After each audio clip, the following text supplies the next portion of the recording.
Imagine stone boxes with corners at exactly 90 degrees, as if they were cut with a perfect straight edge. Each one weighs like a locomotive, from 70 to 100 tons. These granite boxes from the Serapeum of Saqqara have been driving people mad for a century and a half. There are 24 of them, and in every detail, oddities.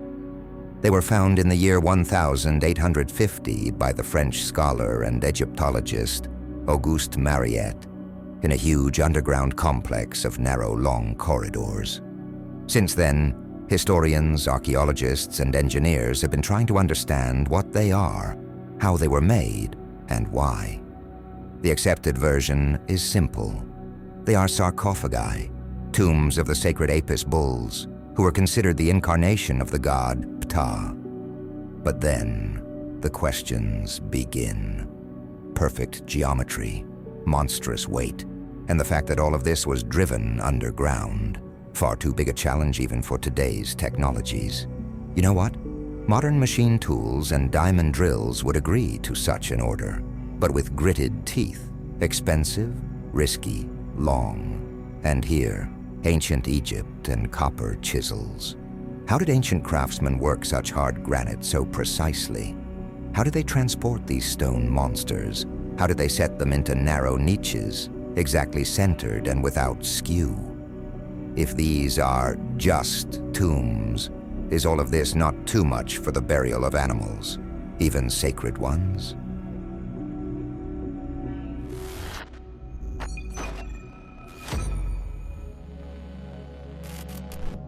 Each box is carved from a huge monolith of granite. Inside, long crisp walls, parallel and straight for more than 3 meters. According to modern measurements, deviations are thousandths of an inch. That is practically zero. Outside and inside, planes, edges at right angles, neat junctions. Try to repeat this today without lasers, jacks, and machine tools, and you will grasp the scale. And here the main crack in the official logic surfaces. The deeper you study the details, the weaker the explanation. They hammered with copper and rubbed with sand sounds, especially if you consider the conditions in which all this was done. Historians often date Egyptian objects by inscriptions. Therefore, the boxes were assigned to the 3rd millennium BCE. The basis, rough hieroglyphs and scratches on part of the boxes. But here's the problem. These inscriptions look careless. The lines wobble, the characters are crooked, and beneath them, perfect polishing, a mirror shine. It produces an absurd scene. A super precise engineering object, and on top of it, schoolboy doodles. But what if the boxes are from one epoch and the inscriptions from another? Then dating by the scratches turns into a trap.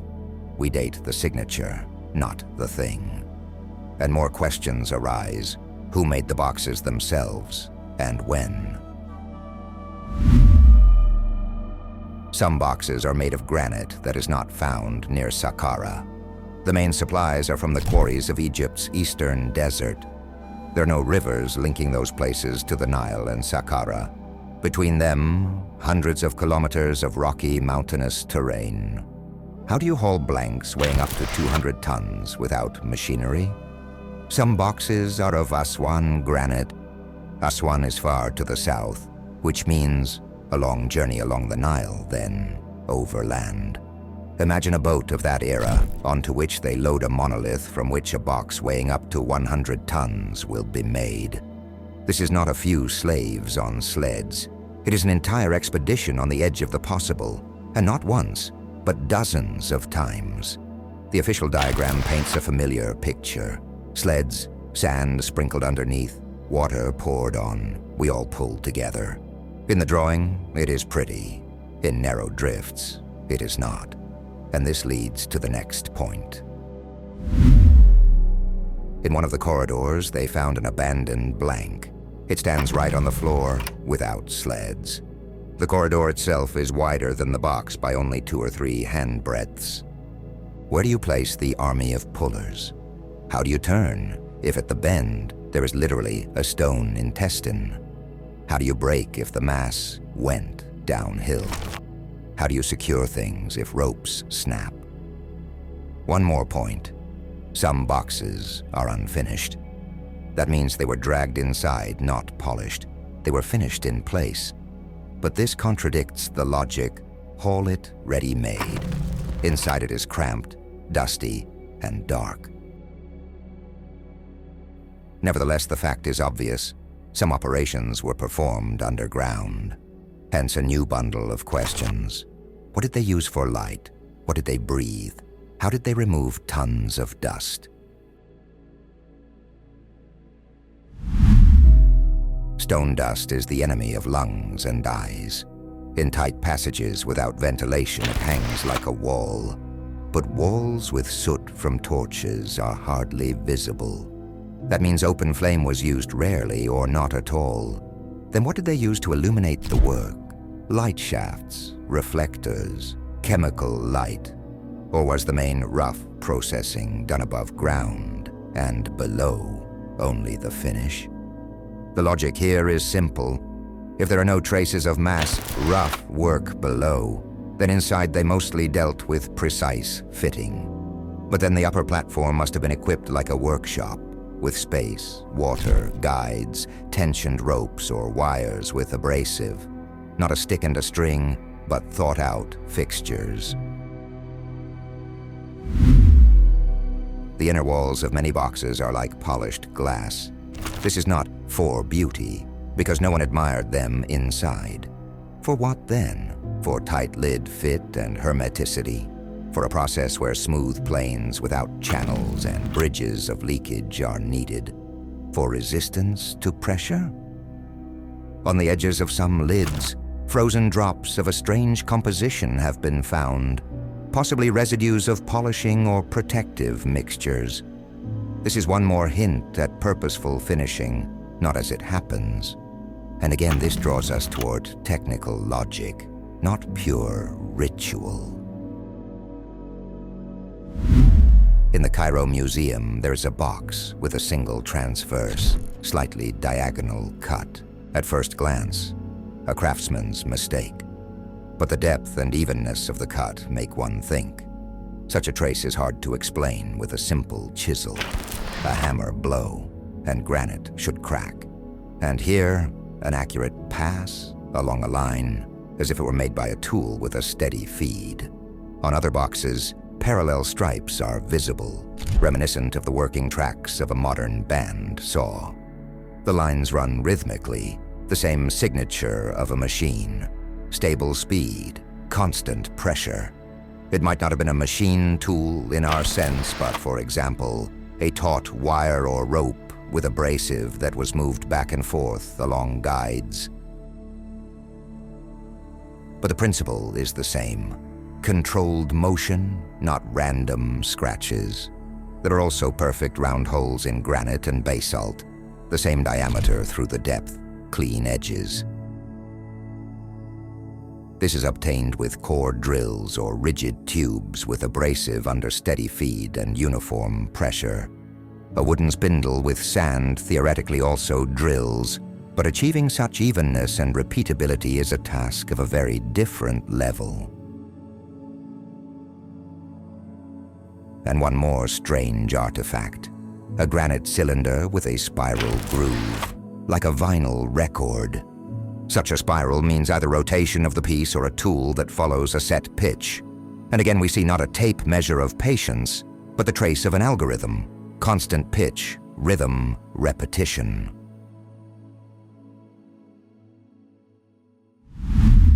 A simple thought experiment. Today, we would take a monolith in the quarry and lift it with heavy equipment, cut blocks with wire or disc saws with water cooling. Make the inner cavity with core drills, cutters, mills, controlling geometry with a laser. Cut the lid from the same block so that the planes match. Polish with sets of abrasives, pastes, pads. Transport on a lowboy, set with a crane and jacks, find center with levels, do finishing below ground, and now take away the laser, diesel, machine tools. What remains is mechanics and ingenuity. Guide rails, tensioned wires with abrasive, templates, plumb lines, long straight battens, carriages. Not magic, craft engineering. But even that does not look like with a bare chisel in the dark.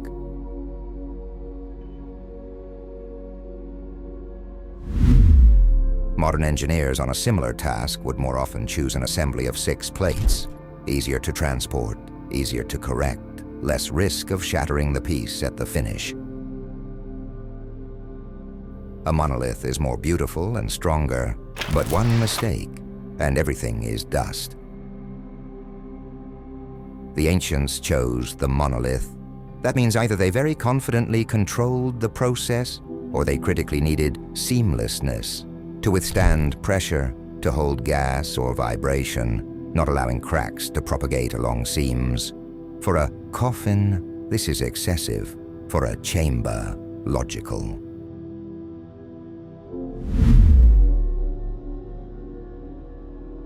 Limestone is softer, lighter, and plentiful near Saqqara. Underground there is no rain or wind, which means the material could have been chosen simpler. But they chose granite. Hard, heavy, with a high quartz content. Why? There is a version advanced in particular by the researcher Konstantin Borisov. Granite suits almost hermetic vessels. It is low porosity, and quartz under strong compression and vibration can give an electrical response. In plain language, granite is an excellent material for high-pressure chambers, where it is important to keep everything inside and not let the walls play. And this meshes well with 2 more observations. The lids by themselves weigh dozens of tons, and in 19th century drawings it is visible that they were additionally weighted from above with piles of stones. It does not look like so the mummy would not run away, does it? Nummerines. If the lid was not merely closed but pressed from above with additional weight, that means something that strives to escape had to be restrained inside. Gas, steam, products of a reaction. For a tomb, this is unnecessary. But for a high-pressure vessel, very much so. Plus a curious detail. There are almost no traces of soot in the corridors. If we imagine a process inside during which air is ionized and may glow slightly, the piezoelectric effect of quartz under large loads is real. A coherent picture appears. Stone chambers, silence, darkness, a faint glow without torches. We're not saying this is how it was, but agree this explains several mysteries at once. And where are the machines? A fair question. A skeptic will say, if all this is technology, where are the devices? The answer is not the most pleasant. Wood and leather do not live for millennia. Metal is carried off and remelted. Stone is the only durable carrier. It preserves the traces. We read not the tools themselves, but their signatures, straight lines, repeated bands, neat round holes, spirals. Another fair question, how do you fit mechanisms in the cramped corridors? A possible answer, you do not. That means most of the work was done above ground and inside, finishing. Or they used compact fixtures, guides, posts, clamps, levers, cables, everything that gives stability and repeatability of motion on a small platform. If we accept the "for the Apis bulls" version, heavy questions remain. Why are the interior surfaces brought to a mirror if no one looked there? Why lids weighing tens of tons and additional weighting with stones from above? Why haul granite from afar if mountains of limestone are nearby? Why are some boxes abandoned unfinished and one lid lies in the passage? And the main thing, why such size? The largest boxes are more than 2 meters wide and about 14 feet long. There are burials of Apis bulls in wooden boxes too, modest and without a parade. Pharaohs were sometimes laid in tight sarcophagi. Here, there is margin. All this fits poorly with the idea of just tombs.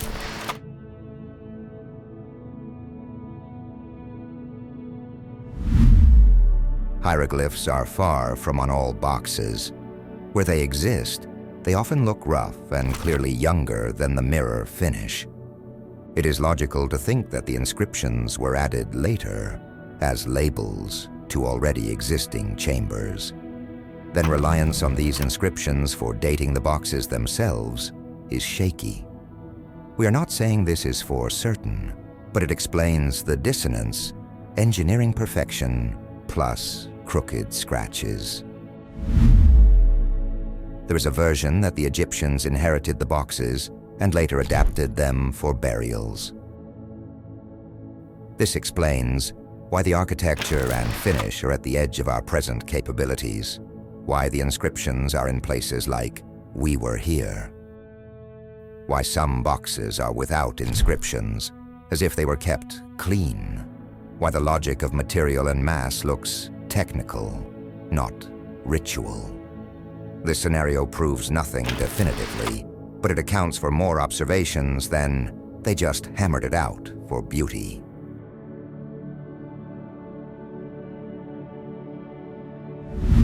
The researcher, Konstantin Borisov, drew attention to granite as a material for hermetic chambers with quartz, where under large loads electrical effects are possible. The engineer Christopher Dunn advanced a bold idea of a production role for the pyramids, as a device for extracting energy from the environment. The writer Graham Hancock spoke of a possible ancient advanced civilization destroyed by a catastrophe whose traces we see in megaliths around the world. Whether you agree with them or not is not so important. Something else matters.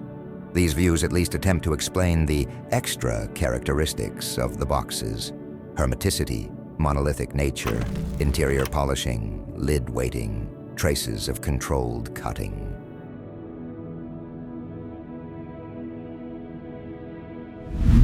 The phrase diamond drills among the ancients sounds like fiction, but let us simplify. To cut granite, you need hard grit, abrasive, and stable motion. Abrasive can be quartz, corundum, sand of a specific fraction. If you tension a wire, ensure even motion, maintain a flow of water, you will obtain a very modern trace, even without electricity. The logic is simple. The smoother the motion, the smoother the signature on the stone. And we see this signature. We see unfinished boxes, lids in the passages, traces of work breaking off. What could have happened? Many options: political changes, catastrophe, exhaustion of a resource, the death of a school of craftsmen. We do not know for sure. But the very fact of the project being frozen at different stages is a strong argument that the work was complex, long, and not always controllable. This is not laying a row of identical bricks. Here each operation is close to the limit. Very large and heavy stone boxes of granite. Granite is often imported from afar, not from a nearby quarry. Angles, exactly 90 degrees, planes, mirror, especially inside. Traces of controlled cutting and drilling, bands, saw cuts, neat round holes, spiral grooves, heavy lids, and even additional weighting with stones from above. There's almost no soot in the corridors. Apparently torches were hardly burned. Inscriptions are not on all boxes. Where they exist, they're often rough and apparently later. This set of facts itself nudges us toward technical explanations. Just tombs is too short a blanket for such cold.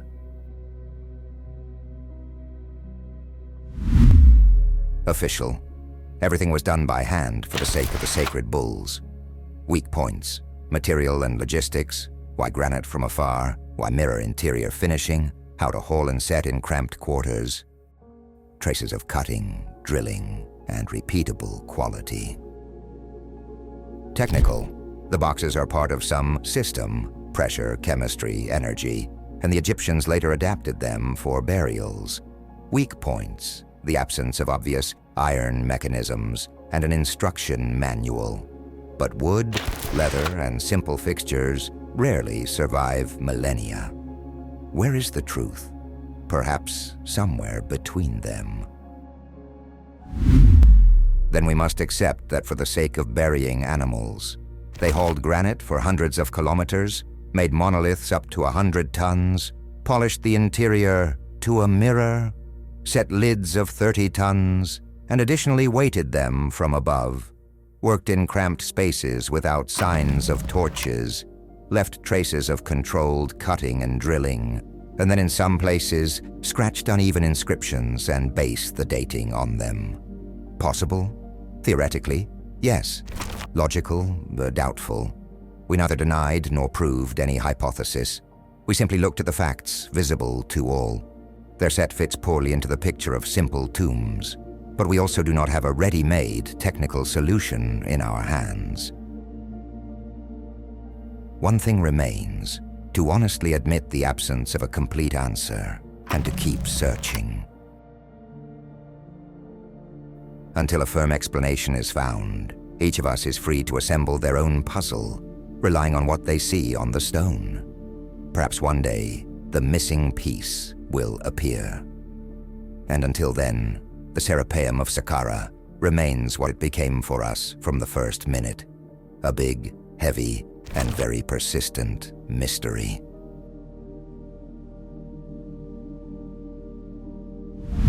Many thanks for watching. Write everything you think in the comments and watch our previous episodes on the Top Facts channel.